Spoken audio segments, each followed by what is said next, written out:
And the UK is all set to impose new lockdown measures, cutting straight across now. The UK Prime Minister Boris Johnson addressing the Parliament. To balance saving lives with protecting jobs and livelihoods. I know all of this will have profound consequences for our constituents. So the government will give the House every opportunity to scrutinise our decisions. In addition to regular statements and debates, honourable members will be able to question the government's scientific advisers more regularly, gain access to data about their constituencies, your constituencies, and join daily calls with my right honourable friend, the Paymaster General. After 6 months of restrictions, it would be tempting to hope that the threat has faded and to seek comfort in the belief that if you have avoided the virus so far, then you are somehow immune. I have to say that it is that kind of complacency that could be our undoing.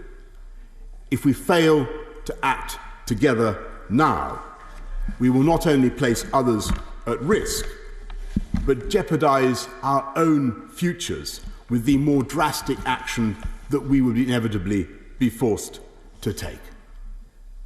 Mr. Speaker, no British government would wish to stifle our freedoms in the ways that we have found necessary this year. Yet even now we can draw some comfort, from the fact that schools and universities and places of worship are staying open. Shops can serve their customers. Construction workers can go to building sites, and the vast majority of the UK economy can continue moving forwards. We are also, Mr. Speaker, better prepared for a second wave, with the ventilators, the PPE, the dexamethasone, the Nightingale hospitals, and 100 times as much testing as we began this epidemic with. So it now falls to each of us and every one of us to remember the basics.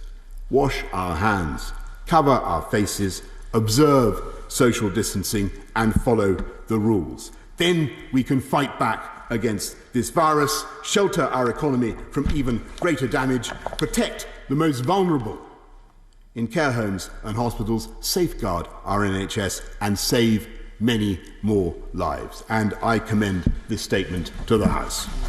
I now call the Leader of the Opposition, Keir Starmer. Thank you, Mr. Speaker. I want to thank the Prime Minister for advance sight of his statement and for his telephone call last night. Mr. Speaker, the picture presented yesterday by the government's advisers was stark and cannot be ignored.